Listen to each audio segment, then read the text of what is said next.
شفاء لروحي وحبل المتين ورحمة قلبي وحصن الحصين. شفاء لروحي وحبل المتين ورحمة قلبي وحصن الحصين.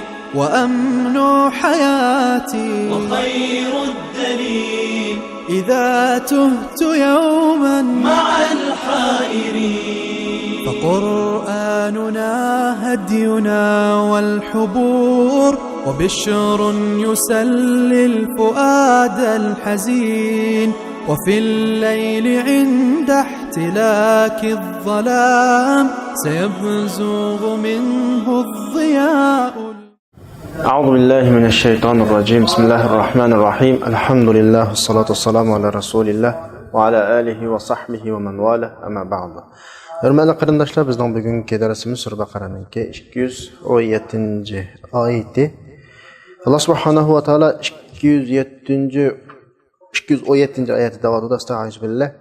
يسألونك عن الشهر الحرام قتال فيه قل قتال فيه كبير وصد عن سبيل الله وكفر به والمسجد الحرام وإخراج أهله منه أكبر عند الله والفتنة أكبر من القتل ولا يزالونكم يقاتلونكم حتى يردوكم عن دينكم إن استطاعوا ومن يرتد منكم عن دينه فيمت وهو كافر فأولئك حبطت أعمالهم في الدنيا والآخرة وأولئك أصحاب النار هم فيها خالدون.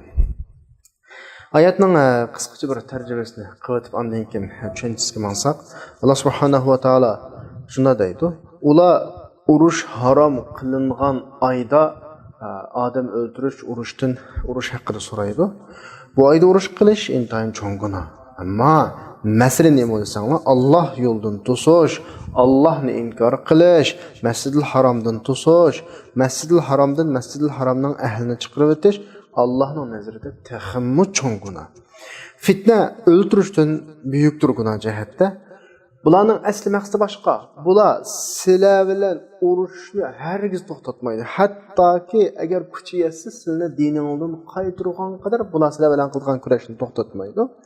Endi kim ashta ishlarga bo'ysunib, ayaga boshqa to'salg'ularga bo'ysunib o'z dinidan qaytsa va kofir peti o'lsa, bular dunyo oxiratda amallari butunlay bakov ketadi. Bular do'zaxga, do'zaxdan mangu qoladigan kishilar bo'ldi. Endi bu yerda urush harom qilingan oyda islomda 4 oy bor. Bu 4 oyninki birisi yolg'iz keladi. Rajab oyi, 3i oqidan keladi. Zulqa'da, Zulhajja, Muharram oyi. Bular islomda, hatto arab jahiliyat vaqtlaridan tortib arabning nazarida ma'ruf bo'lgan urush harom qilingan oylar. Endi mushada ular sizdan urush harom qilingan oyda urush qilish haqida so'raydi degani, buning hukmini bilish uchun, urush qilsa qanday bo'ladi buni bilish uchun so'g'an emas. Bu yerdagi savol ig'vogarchilik xarakterini olgan savol. Bo'lmasa arablar azaldan urush harom qilingan oyda urush qilishning ig'ir jinoyat ekanligini ham biladi, ham shuni o'ng'ash taqib keladi. Mesela yani ig'vorgarchilik savoli. Bu maqalikning ma'lum darajada hikoyasi var bunun. Biz bayon qilamiz bu hikoyalarni. Endi Alloh subhanahu va taolo bandalarining mijoz, xulqini, xarakterini eng obdan bilgan bo'lg'achqa. Odatda ikki millat yoki ikki qabila, ikki yurt yoki ikki odam urushib qolgan vaqtida, mesela urush boshlanib qolsa, her ikkilisinin ko'nglining tigida urushdan to'xtag'usi var. Hech kim urushni yaxshi ko'rmaydi. Biz buni ilgari darslarda deb o'tdik. Hammasi tinch yashag'usi var. Ammo bir kibrlik, bir g'urur, uningdagi atalmish g'ururi, sendan men qab qolamanmi? Sen to'xtatmagan urushni men to'xtatamanmi?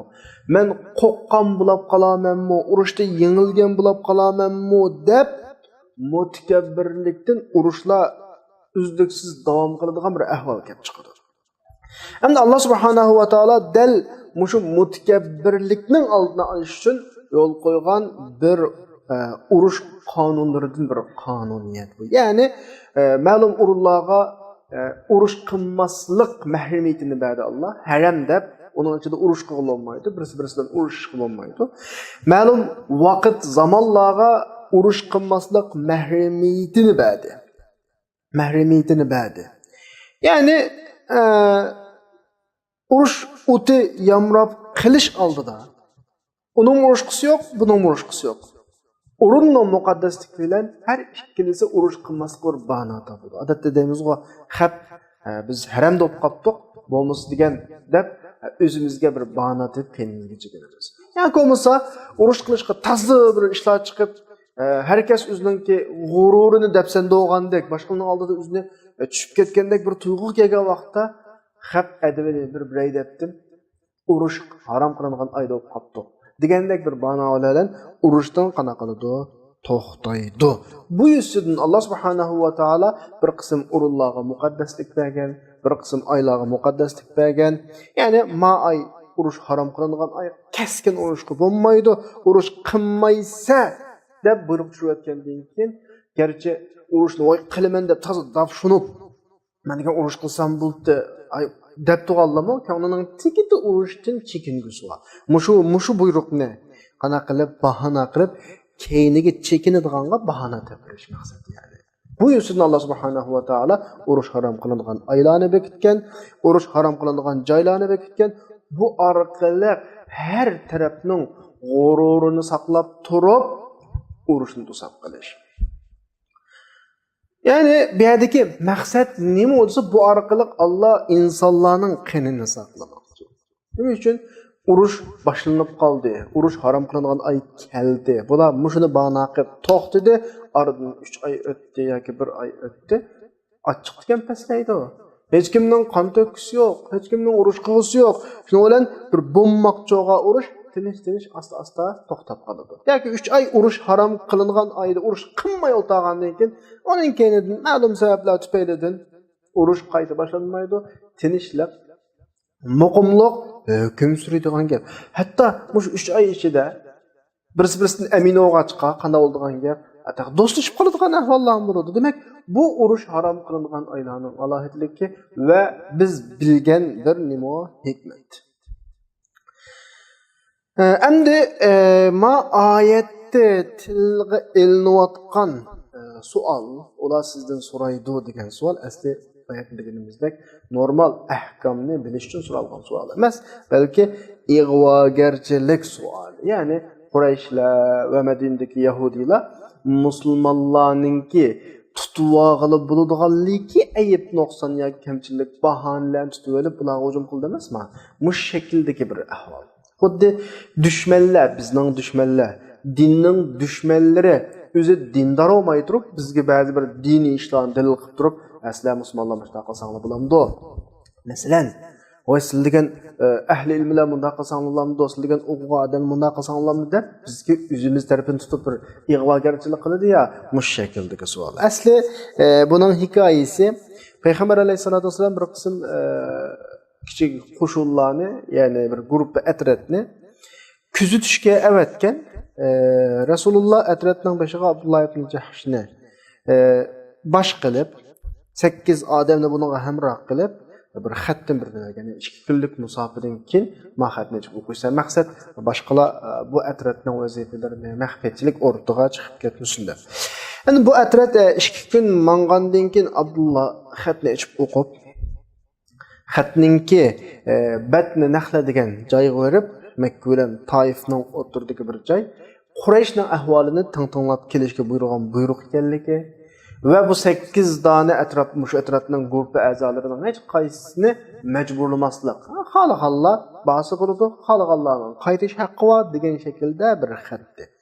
Hamda shu yo'lda ketayotgan vaqtda Sa'd ibn Abi Waqqasninki Uqbat ibn G'azvanninki bir tugisi yetib qolib qoldi. Buni tugini izdigili berib 6 odam qolib qoldi Abdulloh bilan.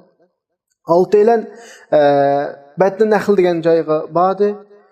Shuning bilan Amr ibn Hadrami ismlik o'g'indan boshqa 3 dona Quraysh bir to'pni ko'rib bular bilan urushib qoldi bular. Jangga kirib qoldi. Jangga kirib bularni o'ldirib o'lja olib qoldi.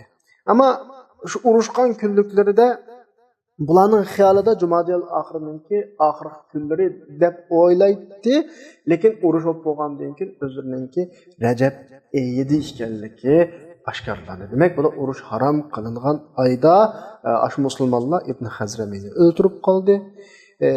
İki adamni asir oldi, birisi qochib ketdi, 4 adamdanki birisi o'ldi, ikki adamni asir oldi, birisi qochdi. Bu ahvol bo'lgandan keyin va o'zininki Rajab oyida ekanligi oydinlashgandan keyin bu qilgan urushlari, olgan g'animatlari hamda bu xato. Ya'ni biz urush harom qilingan oyda urush qildik. Bu g'animatlar to'g'ri emas, bu qilgan urushimiz to'g'ri emas degandek bir ahvollar bo'ldi. Shuning bilan musulmonlar o'tirishda buni hukmi qandoq, u qandoq, endi qandoq bo'ldi degandek bir gap so'zlar bo'ldi. Undan keyin Qurayshliklar buni ko'tarib chiqdi. Mana Muhammad sallallohu alayhi vasallam muqaddasatlarni hurmat qilaman deb da'vo qiladi. Urush harom qilingan oylarni hurmat qilaman deb da'vo qiladi. Lekin urush harom qilingan oyda urushdi, qonimizni to'kdi, odamlarimizni asir oldi, pul-mollarimizni g'animat oldi deb boshqa gap so'zlarni taqatdi. Rasululloh bu haqda eg'iz ochmadi, chunki bu haqda aniq kesin hukm kelmagan. Osmondan vahiy tushmagan bo'lgancha, g'animatlarni hatto qandoq taqsimlash haqida ortiq gap qilmadi. Shundan keyin ammo oyat shu masalaga javob bo'lib tushgan bir javob bo'lib qoldi. Oyatni bir qitim tarjima qildik. Ular sizning urush harom qilingan oyda urush qilish haqida so'raydidan boshlandi. Ya'ni biz shuningga qoyil. Oyatning mazmuni shu. Urush harom qilingan oyda urush qilish haqiqatan buyuk gunoh. Ammo sizlar buni ko'tarib chiqib bizga hujum qilmoqchi hisobda hozir. Hamma musulmonlar urush harom qilingan o'zingning ahvoliga bir qarab boqma, Quraysh kufar. Bugunmi deymiz shuni. Musulmonlarni bu deb ayblayotganlar o'ziga bir qarab boqsin. Bizdan yuz berib qolgan ba'zi kamchiliklarning 10 qatidagi kamchilik o'zida bor. Quraysh, sizlar o'zinglarga qarab boqinglar. Musulmonlarni nima qildinglar sizlar? Aning gunohi bilan ma'ni gunohini solishtirib boqinglar. Urush harom qilingan oyda urush qilish yomon cho'ng gunoh deb davron solib ketdinglar. Ammo sizlarning Alloh yo'lidan to'sqanliginglar, Allohga kafir bo'lganliginglar, musulmonlarni Masjidil Haromga kirgilib qo'ymay bundan to'sqanliginglar, Makka ahli Makkadan qo'g'lab chiqarayotganinglar amaliyotda ma urush harom qilingan oyda urush qilmoqdan necha hissa yomon ish. Bu bek cho'ng bu ish. Acaba o'zinglar urush harom qilingan oyda urush qilishdan texmi gunoh ig'ir ishlarni o'zinglar qilyapsizlar, endi kelib ajab buning urush harom qilingan oyning hurmatini saqlamoqchi bo'lib qolibsizlar degandek bo'lib turgan raddiya shaklidagi oyat. Ma oyat bugungi oyat. Ya'ni bu yerda Alloh subhanahu va taolo shuni aniq demoqchiki, shuni masalani oydin shaklda o'tirib qo'ymoqchiki, o'zinglar dindorlikning bir qism masalalarini tutib olib, sizlar bu gapning keyniga o'tib olib qo'g'danmanglar. Dindorlikning bir qism masalalarini tutib olib, buni haq gap qu developlam haq gapning keyniga o'tib olib mudofialanmanglar. Masala ixlos masalasi. Haq gapni haq gap tarafda turib deydi Alloh. Haq tarafda turib deydi. Haq gapni shu haqning orqasiga yoshirinib, o'zini mudofaa qilish uchun, o'zini qo'g'dash uchun boshqalarga hujum qilish deydi Alloh. Sizlar amaliyotda maqsad qilayotganinglar batil, xato maqsad qilayotganinglar erishmoqchi bo'lganinglar xatolik, ammo o'rtaga to'g'ri gapni o'rtaga chiqib, buning keyiniga mudofaaga o'tib hujum qilyapsizlar. Ammo reallik dal aksi. Eg'izingizda buni deysizlar, qilayotganinglarga qarab boqinglar sizlar. Nima qildinglar musulmonlarga adovat-ku? Ya'ni biz deymizki, urush harom qilingan oyda urush qilish haqiqatan cho'ng gunoh. Ammo Quraysh kuffarlari sizlar shuni bilishinglar kerakki. Mu'minlarni dinida ozdirish, ularni Alloh yo'lidan to'sish, Allohga kufrlash, Baytullohning hurmatini qanaqa qilib o'tish, chaqilish hurmatiga chaqilish, Allohning g'ayriga ibodat qilish orqali Baytullohning ahlini Makkadan qo'g'lab chiqarib o'tish, bu ishlar Allohning nazarida sizlar da'vo qilayotgan urush harom qilingan oyda qilgan urushdan hassa cho'ng jinoyat ishlarining qatoridan.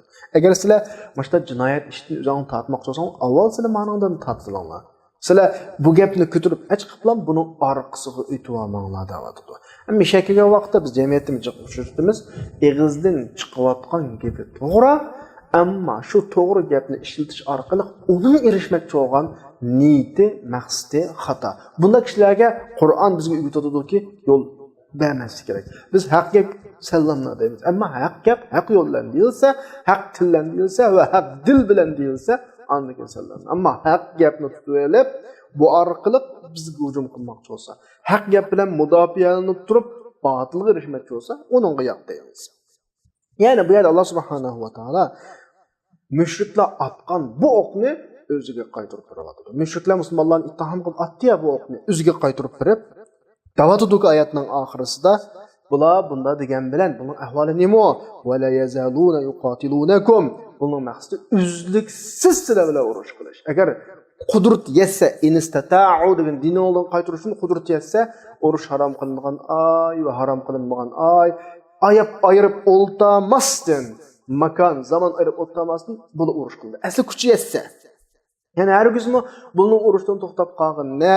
Bu da vay uruş haram kılıngan ayga hürmet qıptı, muqaddas jaylarga hürmet qıp oylab qalmanglar. Belki bu da üzlüksiz uruş qılıdı. Eğer kuchi yetse, sizlar dinden qaytarış üçün zaman, makanның muqaddasligiga qarab o'tmaydi asli bular.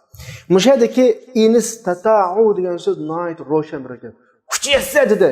Kuchi yetsa degani bunun abtibashasini echib tashildi bu yerda. Ya'ni nocho'san kelading debdi. Nocho'san keladi. Ammo amaliyotda ular urush harom qilingan, voy urushmaymiz, voy andaq, mundaq degani mohiyatda o'ziga vaqt qazanish, vaqtdan o'tish asli maqsad. Ondan keyin oyatning oxirida Alloh subhanahu va taolo askartishlarni berib davom qilyapti. Va may yartadid minkum an dinihi fayamut va huwa kafir فأولئك حبطت أعمالهم في الدنيا والآخرة وأولئك أصحاب النار هم فيها خالدون. Yani bular sizlarni kuchaysilan dininglarni qaytarish uchun uzluksiz davom urush qiladi deb bo'lib, endi kim sizlardan o'z dinidan qaytsa, kim sizlardan o'z dinidan qaytsa. Mayatga o'xshash yana bir oyat bor sura Maidning 5-oyatida. "Va man yakfuru bil iman." Qanday odam kofir bo'lsa, iymon etib bo'lgandan keyin kofir bo'lsa, faqat habita amaluhu. Amali bakov ketdi. Mayatdimi uning amali bakov ketdi deydi. Habitat a'maluhum degani amallari bakov ketdi. Bular dunyo oxiratda do'zaxning egalari mangu qoladi. Mayatdimi amali bakov ketdi. Ammo hamda ikki oyatni selishtirgan vaqtimizda Masur Baqarada biz birga o'qiyotgan oyatda diqqat qilgan bir nuqta bor. Qanday odam murtad deb bo'lib, kofir peti o'lsa, an buning amali bakov ketdi. Sur Maidadagi oyatda qanday odam iymon etib bo'lgandan keyin kofir bo'lsa, amali bakov ketdi deb manda shakldagilik. Biz bugun o'qiyotgan oyatda nima azroq ortiq mazmun bor. Ya'ni kofir peti o'lsa degan bir mazmun bor. Makinki oyatda kofir peti o'z degan gap yo'q. Ya'ni iymondan chekindimi, amallarining hammasi bakov degan gap. Ammo shu ikki oyatningki ikki xil farqi ulamolar mush farq tufaylidan ba'zi go'zal bir o'xshamaslig'an fikrlarni o'tirib qo'ygan. Lekin ulamolarningki bu ikki oyatning o'rtaq olgan bir o'rtaq nuqtasi birsa, u o'simi nima desa, qanday odam islomdan murtad bo'lsa, murtad peti o'lsa, uning butun amali qilgan ishlarining hammasi bekor. Bu o'rtaq nuqta. Ammo ixtilofiy nuqta nada desa, bugungi oyatning oxiridagi bir qeydda. Fayamut va huwa kafir. Kafir peti o'zi degan yerdan nimda bir o'xshamaslik chiqdi desa, ulamolar mushahda endi bir odam iymondan qaytdi, murtad bo'ldi. Murtad peti o'ldi, tamam. Bil ittifoq, uning amallari hammasi bakov bo'ldi. Ammo bir odam murtad bo'ldi. Murtad bo'lgandan keyin tavba qilib, keyiniga qaytdi. Qaytsa, buning burun qilgan, murtad bo'lishdan ilgari qilgan amallari bakov ketamdi, bakov ketmamdi degan yerda azroq ixtilof bor. O'xshamaslik bor. Imom Shafiy rahimahulloh mushurunda dindan qaytgan odamning amali shu dindan qaytgan murtad bo'lgan peti o'lsa bakov ketadi. Ammo keyiniga qaytadan musulmon bo'lsa, murtad bo'lishdan ilgirki amallar uningga hisoblaydi. Bu Imom Shafiy rahimahullohning ko'z qarashi. Ammo Imom Abu Hanifaning o'xshamaydigan ko'z qarashi sur Maidadagi oyatda kofir peti o'zlab gap yo'q. Faqat iymondan qaytdimi amali bakov. Anda olgandan keyin biz oyatni oyat bilan qo'shib izohlagan vaqtimizda bir odam iymondan qaytdi, murtad bo'ldi, amali bakov bo'ldi, qayta asliga kelsimi, qayta asliga kelib musulmon bo'lsinmi, burunqi amallarning hammasi butunlay yo'q bo'ladi deb Imom Abu Hanifa ma shaklda izohlaydi. Ixtilof nada? Masalan, bir misol olaylik. Bir odam haj qildi musulmon. Haj qilib bo'lgandan keyin bu odam murtad bo'ldi. Murtad bo'lgandan keyin yana bu odam qaytadan musulmon bo'lsa, İmam Şafii rahimahullah bunun burun qilgan hajji hisob deydi. İmam Azam rahimahullah hisob emas deydi. Yani bu şeyde İmam Şafii rahimahullah'ninki inçki bir noktası var. İmam Şafii rahimahullah ma noktada hisob dedik ya, mesela birden haj qildi musulmon. Ondan keyin murtad oldu. Endi qaytadan musulmon bo'ldi. Burunqi hajji hisobda Imom Şafii rahimahullah bu yerda mundaq bir ishni farqlantirdi. Bir odam bir ishni ustiga tushgan bir vazifadan birini ado qilsa, vazifasi ado bo'ladi va savob bo'ladi, ishga ish bo'ladi. Masalan, bayatni hajdan misolini oldik. Bir odam haj qilgan bo'lsa, haj degan islomdagi 5 farzning birisi. Gadindagi 5 farzning birisi ado bo'ladi va savob bo'ladi. Endi bu odam murtad oldu. Qayta musulmon bo'ldi. Abu Hanifa ikkalasi isitmas deydi. 5 farzmi qaytini ado qilish kerak hajni va savoblarini bir baka deydi. İmam Şafii rahimahullah bu şeyde nima deydi desangmi? Yo'q. Ustidagi 5 farzning birisi bo'lgan haj farzi ado bo'ladi, lekin savob yo'qaydi. Mushunchalik tafsilotga kiramiz bu haqda. Qag'inni bu haqdagi tafsilida tilg'iladigan kitoblarga kirsak bo'ldi. Ammo bugungi Qur'oni Karimdan bizning ma oyatni o'qimoqchi bo'lgan tarafimizga munosabat taraf bo'lg'achqa mushunchalik deymiz. Ya'ni bir odam dindan yenib kofir bo'lib o'lsa, uning butun amallari hammasi yo'qolib ketadi. Endi mushakaga vaqtda bizga bir savol tushdi. Masalan, biz murtad bo'lganlarning amallari bekor ketdik va g'ayrim musulmonlarning qilgan buyuk natijalari, qilgan yaxshi ishlari hisob emas dedik. Shundan qarta ba'zi kishilar deydi bizga, "Hey, ba'zi bir kofirlar bor, masalan, ba'zi ijodiyatlarni yaratgan. Buningdan insoniyat ajoyib foydalanib olgan, masalan, bugungi kunda elektr deymiz, ayrıflarlar deymiz, icad qilgan ijodiyatlardan insonlar bek zo'r foydalanadi. Endi mushu odamninki qilgan mushunchalar yaxshilik ishlari hammasi yo'qolib ketadi. Hisob emasmi deyishadi. Masalan, nurg'un tibbiy sohada taraqqiy qilib, nurg'un kasalliklarni saqaytishga sabab bo'ldi. Nurg'un qiynalib odamning qiyinchiligini hal qildi. Biz foydalanayotgan nurg'un uskunlarni yasadi desa, biz bu odamni deymizki, to'xtab turmaydi. Bir inchki nuqtadan birisi bor.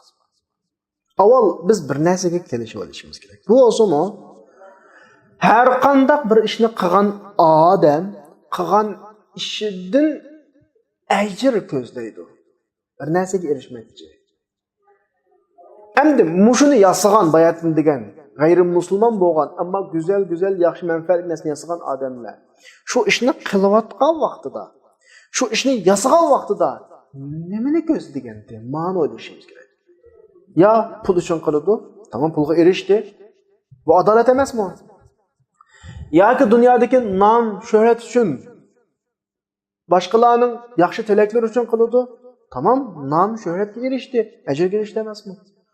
Acaba biz u o'ylamagan, qallasini kechib boqmagan, ko'zlamagan ajrdan birini uningga berishga hech qachon mas'ul emas biz.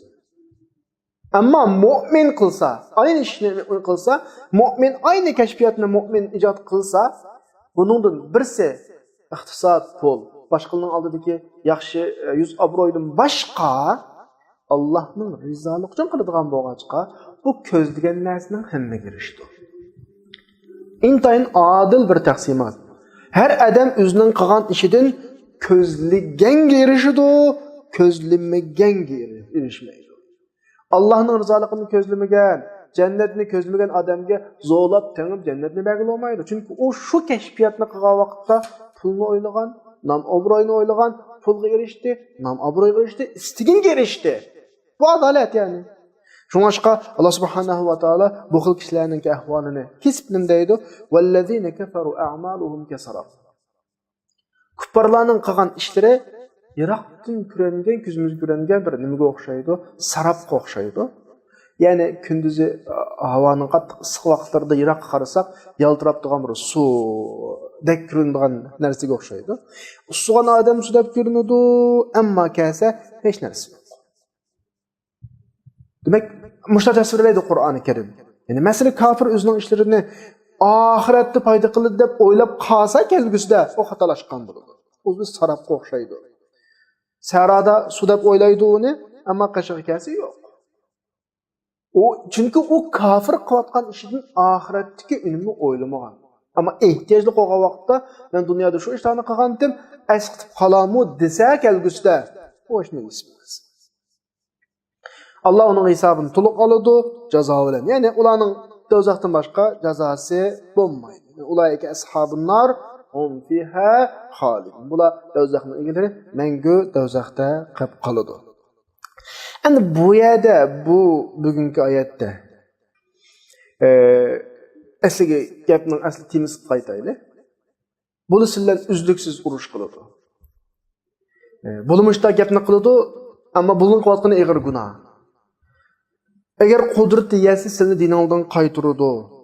Dindan qaytgan odam, kofir pati o'lgan odam, amallarimiz bekor bo'lib dish orqali Alloh subhanahu va taolo mu'minlarga masalani oydinlashtirib turadi. Mu'minlarga, mu'minlarning rasuliga.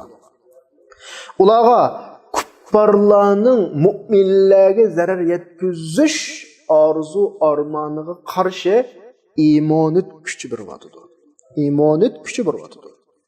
Ya'ni bizga shuni o'rgatyapti-ki bu oyat Alloh subhanahu va taolo asli sizlar chinglam tursanglar, ular sizlarni dindan qaytag'idek ularda nima yo'q, uning bir ishi yo'q, kuchi yo'q. Chunki Allohning menejeri doim davom qilib turadi. Allohning menejeridan qo'rqadigan faqat xato ish qildiganlar. Asli normal inson dunyoda atrofdagi har qanday narsalar moslashib, kelishib yashaydi. Ama şu insanı bir aram kılgan neresi neymi o dese, del onun normal siz tarafları taqashqaya bunu qo'rqitadi. Del haqiqat. İslamning prinsipleri bu xildagi kishilarning shu yerga taqishadi.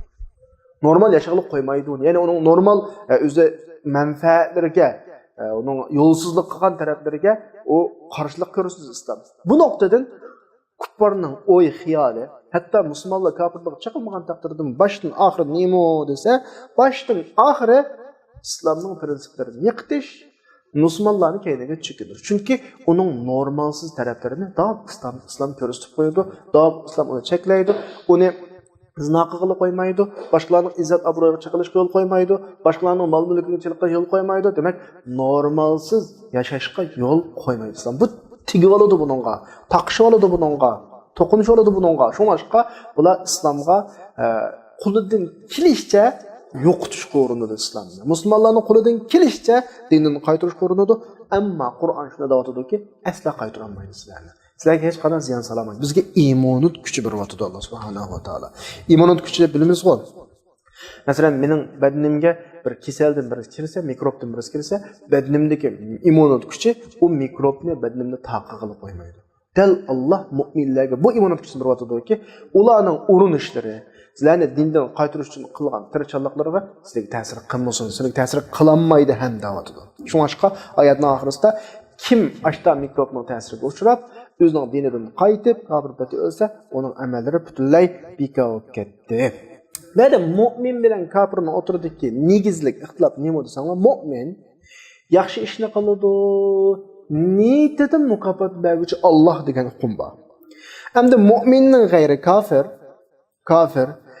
ishlarni qiladi, lekin uning niyatida va boshqa amoj, boshqa maqsadlar bor. U o'zining maqsadiga erishadi. Mu'min o'zining maqsadiga erishadi. Shunga mu'minning kalisi haqiqiy mukofot beruvchi Alloh degan bir hukm bo'lg'achqa doim har qanday ishlarda ixloslanmaydi, sababni qiladi, boshqa ishlarning hammasi uni bilan manfaatlanish uchun sharoit yaratadi. Uning ahamiyati buyuk, zo'r bo'ladi. Shunga biz shu darsimizning oxirisida musulmonlarga shuna nasihat qilamizki, mu'min cho'qim mayli kashfiyat jihatdan bo'lsin, fan texnik jihatdan bo'lsin, yo'linish jihatdan bo'lsin, cho'qim oldida bo'lish kerak. Mu'min olim kishilarning oldida iymon nurini taqdigan bir munofiq bo'lish kerak.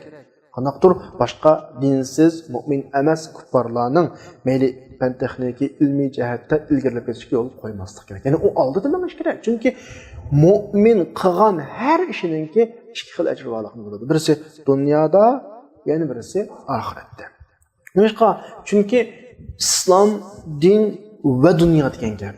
İslamның asli tushuntirilishi din va dunyo. Shunga mu'min dunyoda go'zal yashashi kerak, dunyoda tirishishi kerak, dunyoda eng oldingi o'rinni boshqalarga bermaslik kerak va oxiratdagi fursatni, saodatni qo'ldan bermaslik kerak. Ya'ni dunyodagi ilg'or yashash uchun, boshqalarni oldida etish uchun fan texnika taraqqiyot uningda bo'lishi kerak va buningda qo'llanilgan prinsip, ma'nodan yo'llari insoniyatga zarar solmagan shaklda, haq, huquq, adolat shaklida minish kerakki, oxiratning saodatini ham qo'ldan bermaslik kerak. Shunga takror tavsiya qilamiz, mu'min agar kofir yasayotgan bir mahsulot bilan mu'min foydalanayotgan bo'lsa, kofir buni ajrini ap bo'ldi. Ya o pulni ko'zlagan bo'ldi, ap bo'lgan bo'ldi. Ya nam obro'yini ko'zlagan bo'ldi, ap bo'lgan bo'ldi. Ammo mu'min qilsa shu ishni Meyli sanaatda, ziraatda, ilim-fan, texnika, kashfiyatda bu dunyoda mı alıdı şu ecrini ve ahirette mi alıdı? Çünkü dünyada belgini Allah, ahirette belgini Allah. Ama müminin işi o ya pul tüpeyledin veya ki başka maksat tüpeyledin kılgan buludu. Onun işi bizge nispeten xuddi etrafımızda bizge boysundurulgan quyosh, ay, yulduzga o'xshash biz üçün başkalar belgen iş buludu. Onu da mı faydalanımız tabi? Ama mu'minning ortiqchilik qilgan har bir ishiga dunyo oxiratda ikki xil ajr oladi. Kofir erishadigan narsasiga, ko'zlagan narsasiga erishadi. Bu. Shunga mu'min islom jamiyatini taraqqiy qildirishda kofirning keyinda qilib qilishi loyiq emas. Mu'min o'zining xizmati bilan, o'zining tirishchanlik bilan boshqalarning mayiki bo'lishi kerak. Boshqalarning namunasi, ulgusi bo'lishi kerak. Alloh subhanahu va taolo hammalarga boshqalar ulgug'idek bir jasorat, başqalarga ulgug'idek bir himmat, başqalarga ulgu bo'g'idek bir holatlarni ato qilsin. Va axir da'vana alhamdulillahi robbil alamin.